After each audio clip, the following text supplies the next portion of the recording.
দেখতে যেন অনেক লোভনীয়, খেতেও কিন্তু সেই স্বাদ। আমি আজকে আপনাদের মাঝে নিয়ে এলাম লাচ্ছা পরোটা। এটা বানানোর জন্য আমার এখানে লেগেছে 2 টেবিল পরিমাণ চামচ চিনি, তারপর দিয়েছি সামান্য তেল, পরিমাণ মতন দিয়েছি আমি কর্নফ্লাওয়ার 2 টেবিল চামচ। এটা দিয়ে এই মিশ্রণটা সুন্দর করে আমি গুলিয়ে নিব যাতে দানাদার না থাকে। আজকে লাচ্ছা পরোটা আমার একটু মিষ্টি হবে, সে কারণে আমি এখানে চিনি ইউজ করেছি। যদি মনে করেন এই লাচ্ছা পরোটা আপনি মাংস দিয়ে খাবেন তাহলে এখানে চিনিটা অ্যাভয়েড করতে পারেন। অপরদিকে আমি এই আটার ডোটা তৈরি করার জন্য আমি এখানে তেল ও লবণ দিয়ে ময়ম করে হালকা কুসুম গরম পানি দিয়ে একটা ডো তৈরি করে এরকম রুটি বেলে নিয়েছি। তারপর সেই গুলানো মিশ্রণটা উপরে সুন্দর করে প্রলেপ দিয়ে যতটা চিকন চিকন করে আমি কেটে নিয়েছি।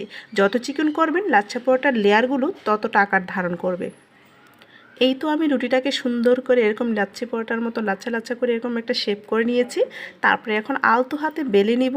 বেলে নেওয়ার সময় এটা লেগে যেতে পারে, ভয়ের কোনো কারণ নেই। দেখুন একদম শেপগুলো লেয়ারগুলো বোঝা যাচ্ছে। আমি সুন্দর করে তেল দিয়ে এই পরোটাগুলো ভেজে নিব। এই তো মুচমুচে করে আমার ভাজা হয়ে গিয়েছে। সমস্ত পরোটা এত সুন্দর হয়েছে বলবো কি, আর স্ক্রিনে দেখেই নেন।